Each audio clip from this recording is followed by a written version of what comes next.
Hola amigos de Vía Campesina, les acompaño hoy con un propósito, exponer algunos asuntos que tienen que ver con el problema del agua, con la gestión del agua y con el asunto también de lo que es el cambio climático y un contexto cada vez más grave en la medida en que pasan los años sobre lo que es todo eso del calentamiento global y de los gases de efecto invernadero que cada día pululan más, generan más dificultades y más o menos vamos a hablar y vamos a describir algunos aspectos relevantes que tienen que ver con lo que va a pasar con nuestro planeta en los próximos años, un poco apocalíptico en algunos casos, promisorio en el caso en el que podamos hacer algo y de hecho lo hagamos. Y también pues es importante entender que cuando nosotros estamos hablando de estos problemas, estamos hablando de que son problemas ocasionados por nosotros mismos, los seres humanos. Y para arrancar vamos a describir un poquitico, y por eso me he valido de este mapa, para acercarnos un tanto a las situaciones muy puntuales que tienen que ver con las formas de nuestro planeta, los cuerpos de agua, el clima y qué lugar ocupamos en el mundo. Entonces, vamos a acercarnos un poco para determinar cuál es nuestro lugar en el mundo y así empezar a hablar de varias cosas, algunas buenas, otras no tan buenas. El programa de hoy, reitero, tiene tintes un poco graves. No se me vayan a asustar y no se me vayan a suicidar mis amigos si acaso esto los empieza a impactar un tanto, pero es importante hablar de la verdad. Y la verdad es que tenemos muy pocas oportunidades y las pocas las tenemos que aprovechar al máximo. Entonces arranquemos acá con la idea de que el globo terráqueo o nuestro planeta tiene unos cuerpos físicos que se alcanzan a ver, que forman la masa terrestre y otros que no se alcanzan a ver y que están cubiertos por agua y son aquellos pues que tienen un interés muy fuerte porque los fluidos como el agua son grandes termorreguladores, pero si los afectamos, el agua y el aire, nosotros mismos vamos a ver cómo el comportamiento del clima va a hacerse impredecible, como en efecto ya lo estamos visionando y como lo hemos podido corroborar con algunos hechos. Arranquemos para empezar con que esta zona que yo voy a delimitar entre mis dos dedos y que me vengo de acá para acá, esa zona es la zona que se llama zona de confluencia intertropical, es la zona central donde estamos nosotros, cogen los sistemas de selva que hay en el mundo y entonces están del sur de Estados Unidos y aquí un poquitico en el centro de Brasil y se deja venir esta zona, una franja horizontal que atraviesa la India, que atraviesa el sudeste asiático y que atraviesa el continente africano en lo que sería la cuenca del Congo y donde está el lago, el Kilimanjaro y todo eso, donde están los sistemas más biodiversos del planeta, tanto en África como en Asia como en América. Esa zona, reitero, se llama zona de confluencia intertropical. Se llama zona de confluencia intertropical porque, para empezar, en esta zona no hay estaciones. no tenemos nosotros el invierno, el verano, el otoño y la primavera, sino que tenemos periodos de lluvia y periodos digamos, de sequía. Entonces está la época de pluviosidad, de alta pluviosidad, y épocas donde nos vamos a encontrar con que no vamos a tener, digamos, la pluviosidad característica, sino que vamos a tener meses, 2, 3, 4 meses consecutivos de falta de lluvias y que forman parte de episodios que ordinariamente nosotros hemos conocido. Para el caso nuestro, pues, hemos identificado que los periodos de alta pluviosidad son los meses de marzo, abril, mayo, y sigue septiembre, octubre, noviembre, y los otros meses corresponden a épocas de secano, y por lo tanto pues no tenemos tantas lluvias, tantas precipitaciones como en los otros periodos. Sin embargo, ya lo habíamos dicho, en un contexto de cambio climático, eso sí obviamente ya no funciona como lo habíamos previsto desde tiempo atrás. Pero volvamos al punto de la importancia de la zona de confluencia intertropical. Como veremos, hay manchas verdes. Estas manchas verdes de la zona de confluencia en las zonas continentales o en las regiones continentales hablan de diversidad de especies. ¿Y por qué esa diversidad? Muy sencillo, como aquí no hay estaciones, las especies no tienen que migrar. Por el contrario, algunas especies de animales, especialmente de aves y de insectos que están acá en la parte norte o en la parte sur, tienen que migrar hacia el trópico, o sea, hacia la zona de confluencia intertropical para poder sobrevivir. Si no obraran esas migraciones, estas especies estarían en alto riesgo de extinción. Y el otro hecho es que como en la zona de confluencia intertropical no hay estaciones, llueve más que en cualquier otro lugar del mundo. Aparte de eso, la selva tropical genera los frentes de baja presión que hace que las precipitaciones sean muy altas. Si hay un lugar en el mundo donde llueve mucho, debe estar sin duda aquí en la zona de confluencia intertropical. Y curiosamente, en Colombia tenemos el lugar donde más llueve en el mundo, que es en el departamento del Chocó, que está acá, en la parte norte hacia Urabá, donde tenemos precipitaciones medias anuales de 8.000, 9.000 milímetros, y en años muy lluviosos podemos alcanzar los 10.000 milímetros o más según la tendencia. Eso es uno de los grandes, digamos, de los grandes tesoros que forman parte de vivir en el trópico. El otro hecho importante que tenemos nosotros y que no está ni aquí muy poco, pero sí mucho acá, donde estamos ubicados, es que en Sudamérica no tan solo contamos con esa diversidad propia de la cantidad de agua, de un clima parejo y todo lo demás, sino que tenemos presencia de la alta montaña porque hay una cordillera gigantesca que está derramada por todo el occidente del continente y que permite que nosotros aquí en Colombia y aquí en el santuario estemos asentados sobre esa cordillera que, reitero, es la cordillera de los Andes. Las cordilleras generan las más altas montañas también. Las cordilleras se explican porque hay un choque de placas. En este caso sería la placa suramericana contra la placa de Nazca que se chocan, y al chocarse las placas, pues obviamente cuando dos carros se chocan se levantan las latas.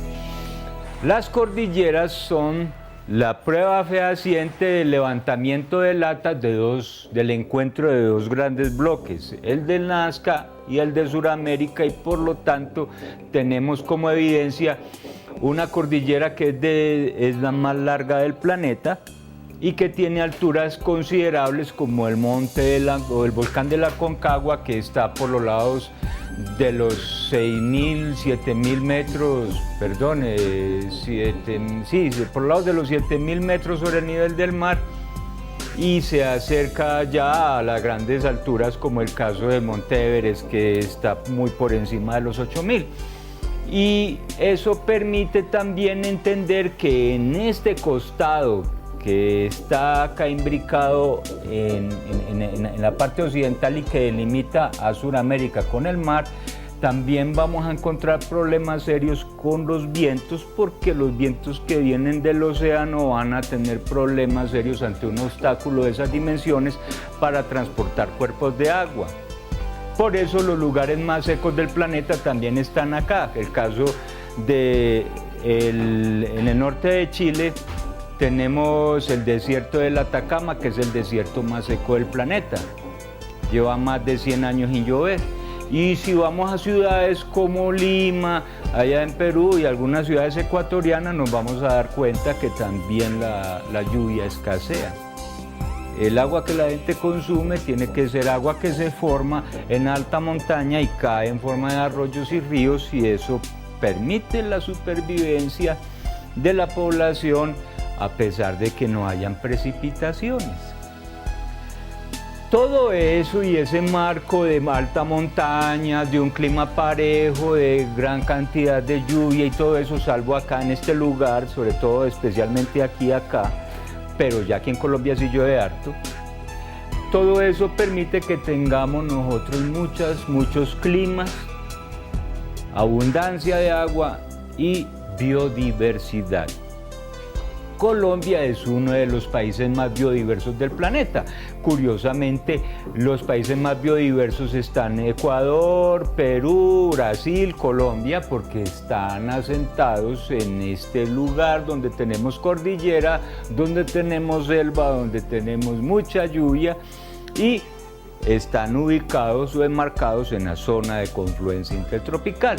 También encontramos que Costa Rica tiene una gran biodiversidad y cumple las mismas condiciones, y esa biodiversidad se ve altamente competida por países como la India o como el Vietnam o como el Congo, donde tenemos nosotros también condiciones similares, aunque no tanto como no se acerca tanto a la megadiversidad de América, porque aquí tenemos alta montaña. Y allá pues sí tenemos algunas formaciones, pero no de las características que sí por fortuna aquí se cumple. Bueno, ya hablando un poquitico de ese contexto de diversidad, entonces vienen los grandes retos. En estos países, los que he mencionado, Colombia, Brasil, Perú, Ecuador, que tenemos megadiversidad, las políticas públicas deberían favorecer la protección. Cosas como la minería en la alta montaña, cosas como la extracción de petróleo, la búsqueda de oro, la generación de energía a partir de la creación de grandes centrales hidroeléctricas que en últimas pueden generar impactos ambientales, implicaría una mayor toma de responsabilidades por parte del Estado para evitar que esos procesos deserticen o generen problemas serios en el ámbito ambiental y en el ámbito ecológico. Y esa es la razón por la cual la gestión del agua en estos países que está aquí debe de ser mucho más integral. Pero aprovechemos que estamos hablando en este contexto para entonces seguir comentando más o menos qué pasa en este ámbito global ahora con los últimos eventos. Resulta que cuando nosotros quemamos tantos combustibles fósiles, hablamos del carbón de piedra, hablamos de la gasolina, hablamos de la CPM, del petróleo, hablamos de la misma leña que quemamos, todo eso son combustibles fósiles. Bueno, la leña no tanto porque son vegetales, pero los otros sí son combustibles fósiles. Sin embargo, aún la leña cumple la misma condición de los combustibles fósiles en el sentido de que toda esa combustión va a generar emisiones de carbono hacia la atmósfera. Entonces, cuando el carbono sube, hay un problema singular, que es que no baja solo. Y al quedarse suspendido allá en el aire, va a funcionar como el plástico en un invernadero. que hace que la temperatura se eleve. Y mientras más plástico, más problemas tenemos nosotros para controlar una temperatura que va ascendiendo de una manera desaforada. Y ese es el problema en el cual nos hemos encontrado ahora. El intríngulis del calentamiento, del cambio climático, es que el ser humano necesita cada día más, por problemas de educación, de una mala cultura y por problemas de tendencia de consumo, de adquirir cosas y de tener muchos electrodomésticos y de tener carro y de tener que movilizarse cada vez más a partir de tecnologías que se fundamentan en la quema de combustibles fósiles. Y entonces nosotros seguimos incrementando el problema porque no paramos. Resulta que Estados Unidos, la China y otros países que son los que más queman combustible fósil para sus economías y la constitución de una serie de industrias adosadas a esas economías, se resisten a hacer o a asumir más bien compromisos serios para reducir la quema de combustibles fósiles. Y por eso pues seguimos calentando el planeta. ¿Qué implicaciones serias tiene el cambio climático para nosotros? La primera, muy seria, el cambio climático va a generar obviamente un comportamiento tenaz, o sea, la subida, el hecho de que ascienda la temperatura hace que los cuerpos de agua estén evaporándose constantemente. En esa propuesta de estar lloviendo y evaporándose el agua, lloviendo y evaporándose con un incremento de temperatura, vamos a entendernos nosotros con corrientes de aire mucho más imprevisibles y con problemas serios del comportamiento del clima a nivel general. A tal punto que en los lugares donde llueve poco va a llover menos y donde llueve mucho va a llover más, pero no de una forma que uno diga, no, pero qué bueno que va a llover más, no, va a llover a baldaos. Es decir, cuando se incrementan las lluvias, van a haber inundaciones, la escorrentiva va a deforestar bosques, vamos a tener muchos y serios problemas ante la eventualidad del desbordamiento de ríos y quebradas.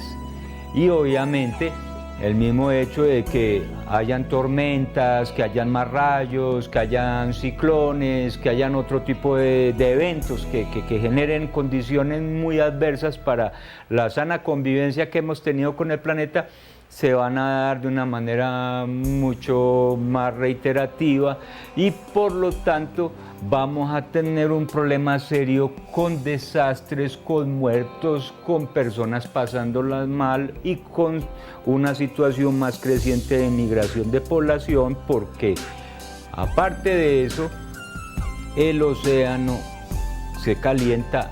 Los casquetes polares que se encuentran hacia el norte y hacia el sur, o sea, los polos, el polo ártico y el antártico se van a derretir, se va a incrementar el nivel de las aguas y por lo tanto buena parte de la zona costera que estamos viendo nosotros aquí todavía constituida va a quedar sumergida bajo el agua.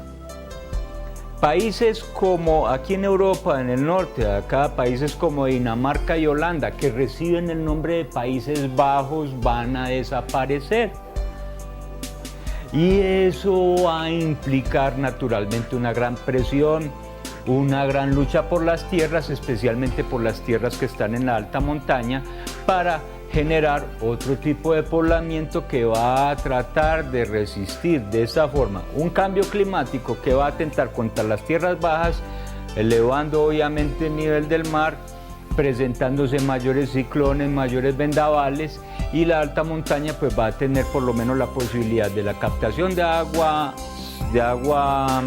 para el consumo humano, la protección de los ciclones y de estos otros eventos que generan desastres, y obviamente también el hecho de que la persona que iba sobre una altura específica pues no va a tener en el incremento de las aguas marítimas una amenaza latente. Y eso lo tenemos acá, así que vamos a advertir que también estos eventos van a generar grandes presiones por estas tierras. Inclusive, pues yo creo que algunos ya se habrán dado cuenta que personas de otras nacionalidades quieren comprar muchas tierras por estos lados, como en el caso del Carmen de Doral, aquí en el Santuario, en el Retiro, en Río Negro, y eso es obvio que es una de los enfoques que ya tempranamente se empiezan a dar, en el sentido de que si hay otro poblamiento que está interesado en ocupar estos suelos, teniendo en cuenta estas amenazas globales que no son simplemente una cuestión, digamos, hipotética, se está dando. Pero ahora vamos a hablar de otras amenazas que no se han visto tanto. Resulta que aquí en el norte y aquí en el sur, en los casquetes polares, existe una sustancia que se llama hidrato de metano en forma sólida. Cuando ustedes ven que el agua se convierte en sólido, o sea, se convierte en bloques de hielo, el hielo lo tira uno al agua y ¿qué? No se hunde, flota, porque el hielo es menos denso que el agua. El hidrato de metano es una forma de hielo, pero que sí es tan densa que se hunde de inmediato. De hecho, el hidrato de metano está en el lecho marítimo de especialmente el Golfo de México, donde hay una gran cantidad de hidrato de metano. Tenemos otra gran cantidad de hidrato de metano en Siberia, otra en Alaska, y en los polos tenemos mucho hidrato de metano. Ese hidrato de metano recibe el nombre de permahielo o permafrost, en inglés permafrost.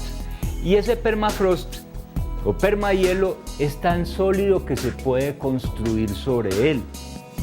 Por esa razón en Alaska hay edificios, en Siberia hay construcciones civiles, y por eso hay cierto tipo de contextura que ha permitido que el permafrost hasta ahora haya pasado inadvertido. Sin embargo, con el calentamiento de las aguas, el permafrost se está derritiendo y está emergiendo en todos estos lugares, en Siberia, en Alaska y en el Golfo de México. A tal punto que todas esas burbujas que están saliendo constantemente de allá están generando ámbitos explosivos, porque el permahielo está constituido por hidrato de metano y el metano es una molécula que es combustible. Es también un combustible fósil, sino que lo tenemos como gas. Es como si destapáramos cilindros de gas y los dejáramos así abiertos por un par de horas y luego a alguien se le diera por prender un encendedor. Esa emanación de hidrato de metano está generando atmósferas explosivas que pueden generar obviamente accidentes, problemas serios, y no tan solo eso, sino que como eso también contiene carbono, van a fijarse también aquí en la atmósfera y van a calentar, van a seguir calentando más el planeta. Esa amenaza es una de las más tenaces que estamos viendo nosotros desde el punto de vista de comportamiento de gases.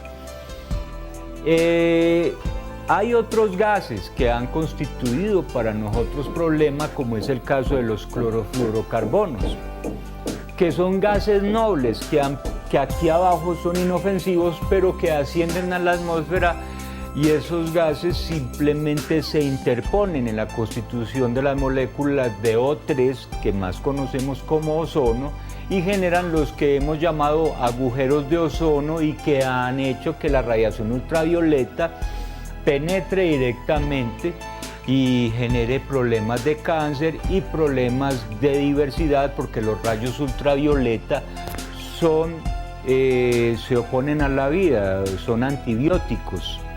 La atmósfera de Marte es muy rica en rayos ultravioleta, por eso allá no puede sobrevivir una planta. Igual pasa con las atmósferas o con las superficies de muchos planetas que no tienen una atmósfera como Marte, por ejemplo, que no la tiene, y por lo tanto no hay quien proteja a ningún ser que se haga allá de la radiación ultravioleta. El problema de la radiación ultravioleta genera especiales problemas en los países que están hacia el sur, Australia, Nueva Zelanda, Argentina, porque el agujero de ozono en el sur, que es más grande, ha llegado hasta allá y por eso hay campañas escolares para que los niños siempre estén de sombrero. Allá en Nueva Zelanda un escolar tiene que ir de sombrero a la escuela, no se acepta sin sombrero, por esa misma razón.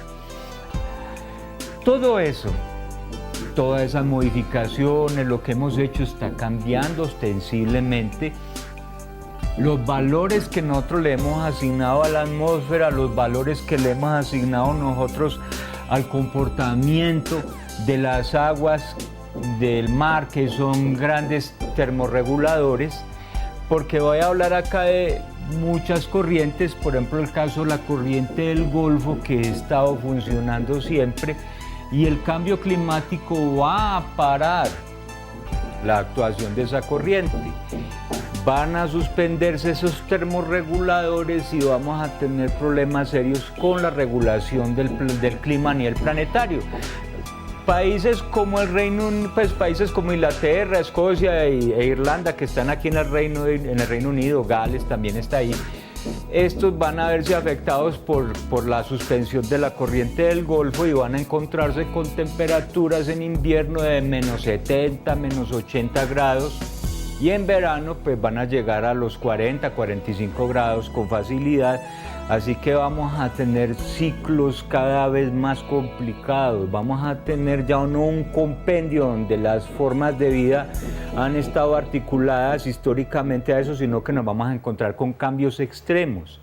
El otro cambio extremo que se prevé, si no cambiamos de actitud, de dicho, estoy hablando en términos apocalípticos, pero es bueno, a veces nos tienen que poner un cuchillo en la nuca para entender que tenemos que valorar lo importante y lo que no importa mandarlo al diablo.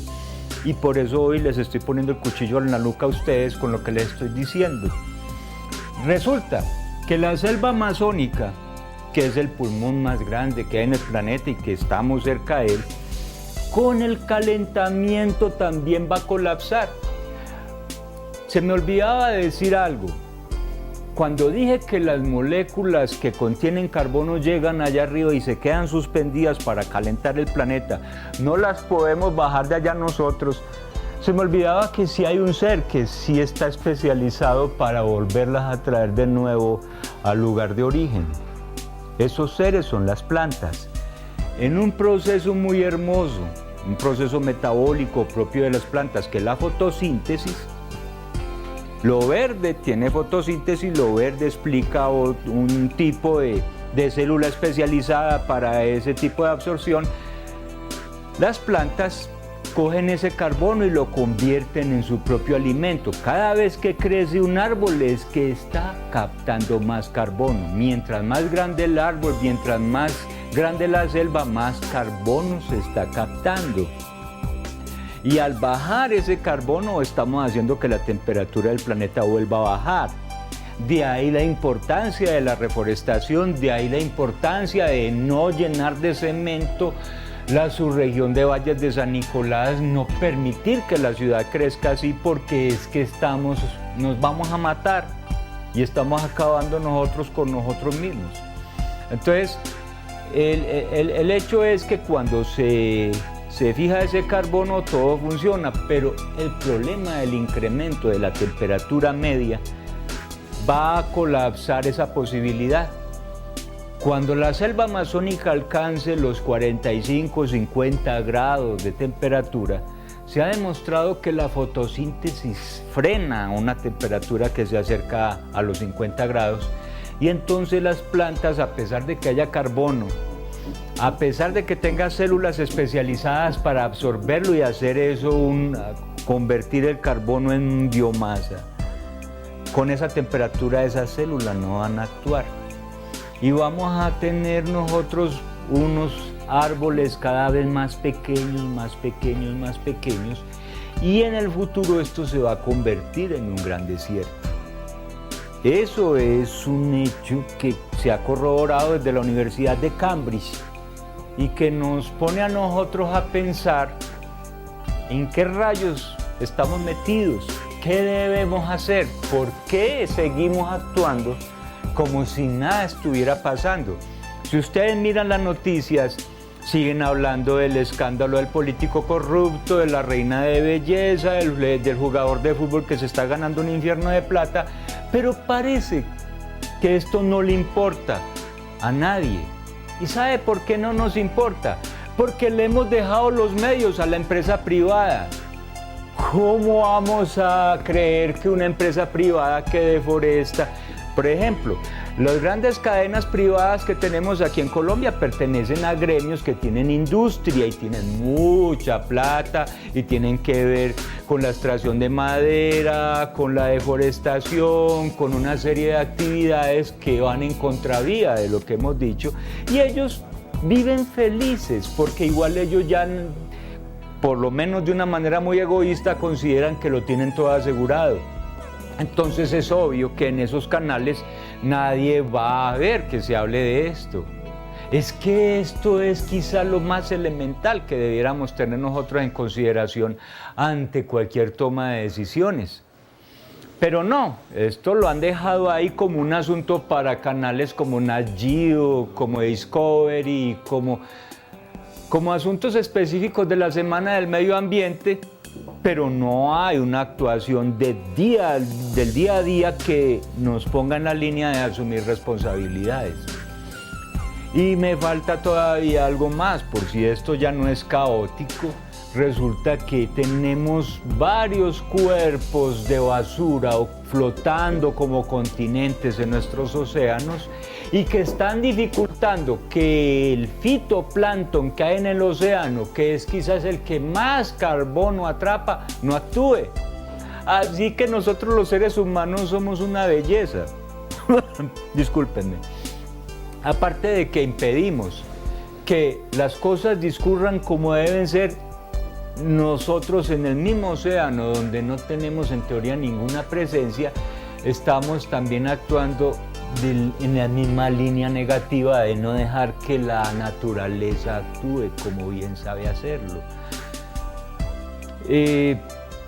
Con esto entonces, ¿qué conclusiones podemos sacar, mis amigos? La primera, que nosotros como especie estamos fracasando, que si Dios nos escogió por ser inteligentes se equivocó.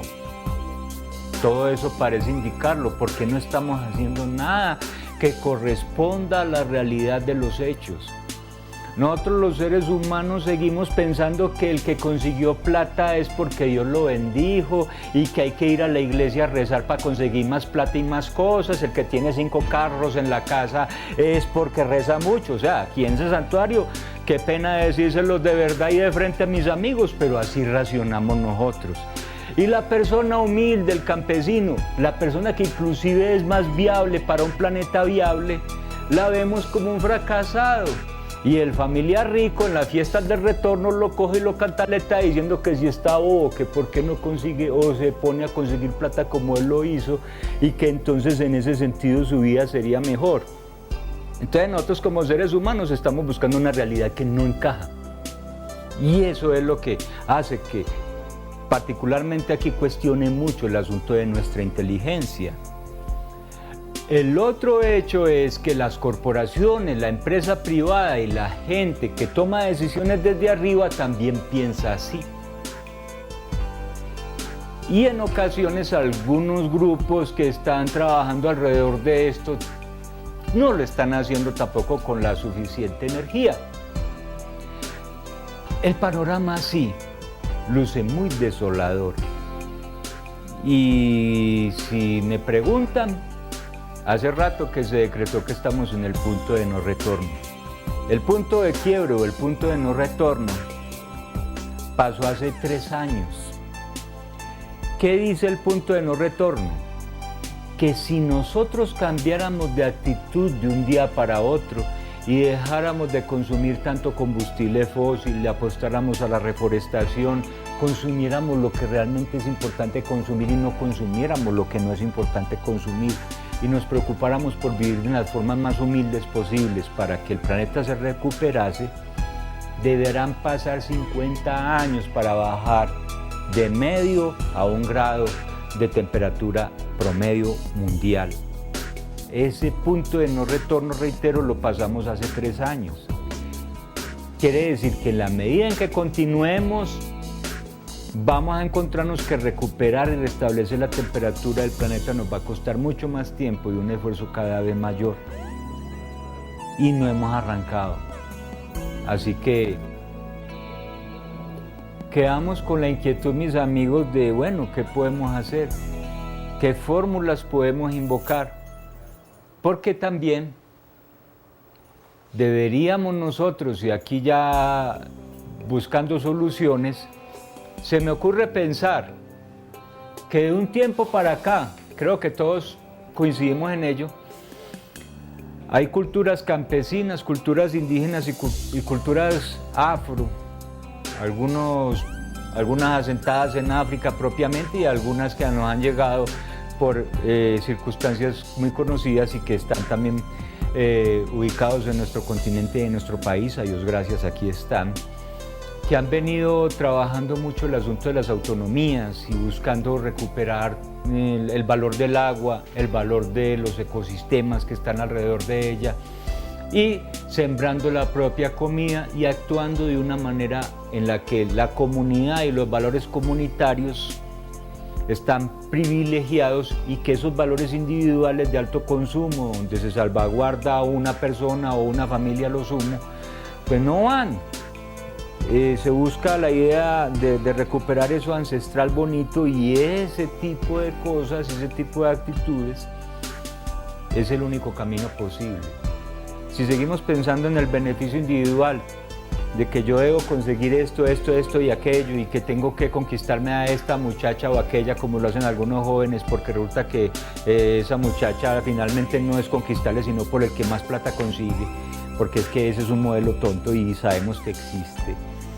Si nosotros tumbamos esos modelos y empezamos a conjugar la belleza donde verdaderamente la buscamos donde en verdad se encuentra, no en el estereotipo, y la muchacha también renunciar a la idea de que el mejor partido es el que más tiene, que también es un sofisma, a ese tipo no le conviene.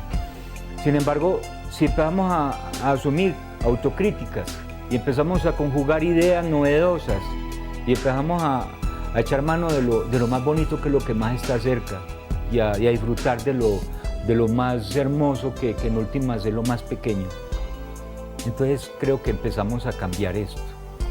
Pero no hay otro camino. No podemos nosotros pensar que otros van a hacer la tarea por nosotros, no, nos toca. Y cuanto antes mejor. De esta forma, mis amigos, les he hablado sucintamente de algunos problemas graves que tienen que ver con lo que está pasando a nivel orbital y los dejo hacia puertas de un asunto que va a continuar y es el de la gestión del agua.